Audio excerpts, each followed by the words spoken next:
La Bible n'utilise pas le terme violence psychologique, mais les Écritures évoquent de nombreuses caractéristiques de la violence psychologique. La violence psychologique peut prendre de nombreuses formes, notamment des agressions verbales, des menaces et des insultes, ainsi que le rejet non verbal, la négligence et l'isolement. Lorsque ces comportements se répètent, ils deviennent un modèle de violence psychologique. La victime la plus courante de violence psychologique est un conjoint, un enfant ou un ami qui aime l'agresseur et qui n'est pas disposé à s'éloigner de la situation. Le célèbre passage sur l'amour, celui qui aime inconditionnellement, est le plus souvent la cible de la violence psychologique. Selon la définition biblique de l'amour, doit-on tolérer en silence un agresseur émotionnel?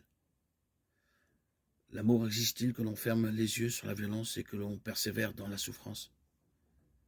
La réponse est bien sûr non. Il existe d'autres options aimantes que de tolérer le statu quo. La violence est un comportement appris et si nous la laissons se produire et continuer, nous l'acceptons en fait. Nous ne pouvons pas et ne devons pas accepter la violence verbale ou émotionnelle pour au moins deux raisons.